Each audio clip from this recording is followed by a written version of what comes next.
2 Samuel chapter 11.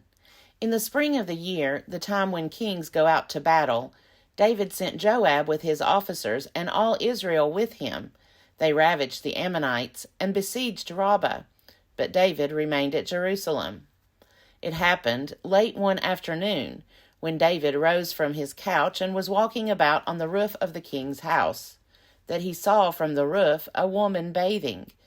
The woman was very beautiful. David sent someone to inquire about the woman. It was reported, "This is Bathsheba, daughter of Eliam, the wife of Uriah the Hittite." So David sent messengers to get her, and she came to him, and he lay with her. Now she was purifying herself after her period. Then she returned to her house. The woman conceived, and she sent and told David, "I am pregnant." So David sent word to Joab, "Send me Uriah the Hittite." And Joab sent Uriah to David. When Uriah came to him, David asked how Joab and the people fared, and how the war was going. Then David said to Uriah, "Go down to your house and wash your feet." Uriah went out of the king's house, and there followed him a present from the king. But Uriah slept at the entrance of the king's house with all the servants of his lord, and did not go down to his house. When they told David Uriah did not go down to his house, David said to Uriah, "You have just come from a journey. Why did you not go down to your house?" Uriah said to David, "The ark and Israel and Judah remain in booths, and my lord Joab and the servants of my lord are camping in the open field. Shall I then go to my house, to eat and to drink, and to lie with my wife? As you live and as your soul lives, I will not do such a thing." Then David said to Uriah, "Remain here today also, and tomorrow I will send you back." So Uriah remained in Jerusalem that day. On the next day, David invited him to eat and drink in his presence and made him drunk. And in the evening he went out to lie on his couch with the servants of his lord. But he did not go down to his house. In the morning, David wrote a letter to Joab and sent it by the hand of Uriah. In the letter he wrote, "Set Uriah in the forefront of the hardest fighting, and then draw back from him, so that he may be struck down and die." As Joab was besieging the city, he assigned Uriah to the place where he knew there were valiant warriors. The men of the city came out and fought with Joab, and some of the servants of David among the people fell. Uriah the Hittite was killed as well. Then Joab sent and told David all the news about the fighting, and he instructed the messenger, "When you have finished telling the king all the news about the fighting, then, if the king's anger rises, and if he says to you, 'Why did you go so near the city to fight? Did you not know that they would shoot from the wall? Who killed Abimelech, son of Jerubbaal? Did not a woman throw an upper millstone on him from the wall, so that he died at Thebez? Why did you go so near the wall?' Then you shall say, 'Your servant Uriah the Hittite is dead also.'" So the messenger went and came and told David all that Joab had sent him to tell. The messenger said to David, "The men gained an advantage over us, and came out against us in the field, but we drove them back to the entrance of the gate. Then the archers shot at your servants from the wall. Some of the king's servants are dead, and your servant Uriah the Hittite is dead also." David said to the messenger, "Thus you shall say to Joab, 'Do not let this matter trouble you, for the sword devours now one and now another. Press your attack on the city, and overthrow it, and encourage him.'" When the wife of Uriah heard that her husband was dead, she made lamentation for him. When the mourning was over, David sent and brought her to his house, and she became his wife, and bore him a son. But the thing that David had done displeased the Lord. 2 Samuel chapter 12. And the Lord sent Nathan to David. He came to him and said to him, "There were two men in a certain city, the one rich and the other poor. The rich man had very many flocks and herds, but the poor man had nothing but one little ewe lamb, which he had bought. He brought it up, and it grew up with him and with his children. It used to eat of his meager fare, and drink from his cup, and lie in his bosom, and it was like a daughter to him. Now there came a traveler to the rich man, and he was loath to take one of his own flock or herd to prepare for the wayfarer who had come to him. But he took the poor man's lamb, and prepared that for the guest who had come to him. Then David's anger was greatly kindled against the man. He said to Nathan, "As the Lord lives, the man who has done this deserves to die. He shall restore the lamb fourfold, because he did this thing, and because he had no pity." Nathan said to David, "You are the man. Thus says the Lord, the God of Israel, I anointed you king over Israel, and I rescued you from the hand of Saul. I gave you your master's house and your master's wives into your bosom, and gave you the house of Israel and of Judah.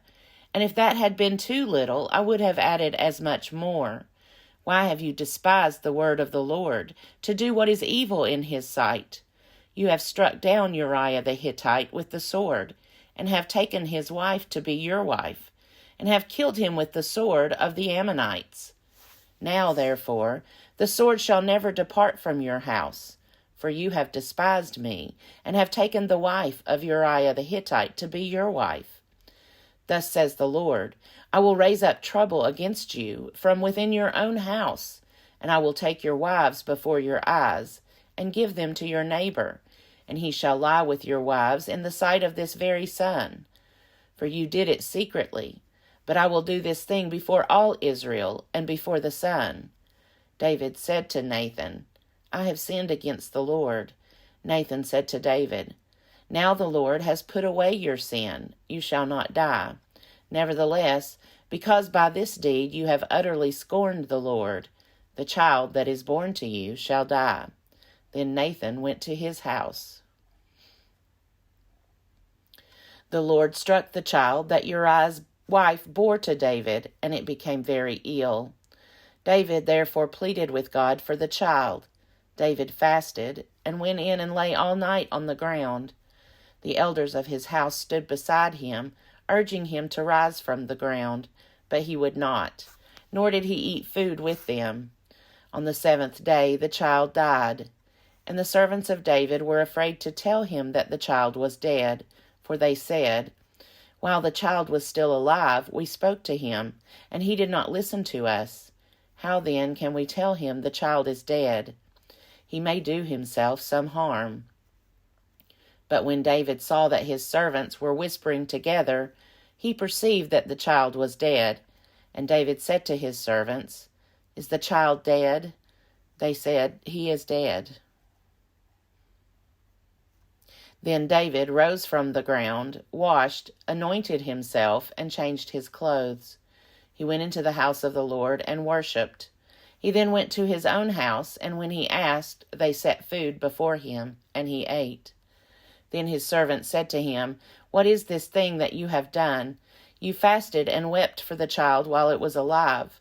But when the child died, you rose and ate food." He said, "While the child was still alive, I fasted and wept. For I said, 'Who knows? The Lord may be gracious to me, and the child may live.' But now he is dead. Why should I fast? Can I bring him back again? I shall go to him, but he will not return to me." Then David consoled his wife Bathsheba, and went to her, and lay with her, and she bore a son, and he named him Solomon. The Lord loved him, and sent a message by the prophet Nathan. So he named him Jedediah because of the Lord. Now Joab fought against Rabbah of the Ammonites, and took the royal city. Joab sent messengers to David, and said, "I have fought against Rabbah. Moreover, I have taken the water city. Now then, gather the rest of the people together, and encamp against the city, and take it. Or I myself will take the city, and it will be called by my name." So David gathered all the people together, and went to Rabbah, and fought against it, and took it. He took the crown of Milcom from his head, The weight of it was a talent of gold, and in it was a precious stone, and it was placed on David's head. He also brought forth the spoil of the city, a very great amount. He brought out the people who were in it, and set them to work with saws and iron picks and iron axes, or sent them to the brickworks. Thus he did to all the cities of the Ammonites. Then David and all the people returned to Jerusalem. 1 Chronicles chapter 20. In the spring of the year, the time when kings go out to battle, Joab led out the army, ravaged the country of the Ammonites, and came and besieged Rabbah. But David remained at Jerusalem.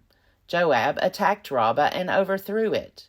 David took the crown of Milcom from his head. He found that it weighed a talent of gold, and in it was a precious stone, and it was placed on David's head. He also brought out the booty of the city, a very great amount. He brought out the people who were in it, and set them to work with saws, and iron picks and axes. Thus David did to all the cities of the Ammonites. Then David and all the people returned to Jerusalem. After this, war broke out with the Philistines at Gezer. Then Sibbecai the Hushathite killed Sippai, who was one of the descendants of the giants, and the Philistines were subdued. Again there was war with the Philistines, and Elhanan, son of Jair, killed Lahmi, the brother of Goliath the Gittite, the shaft of whose spear was like a weaver's beam. Again there was war at Gath, where there was a man of great size, who had 6 fingers on each hand, and 6 toes on each foot, 24 in number. He also was descended from the giants. When he taunted Israel, Jonathan, son of Shemiah, David's brother, killed him. These were descended from the giants in Gath. They fell by the hand of David and his servants.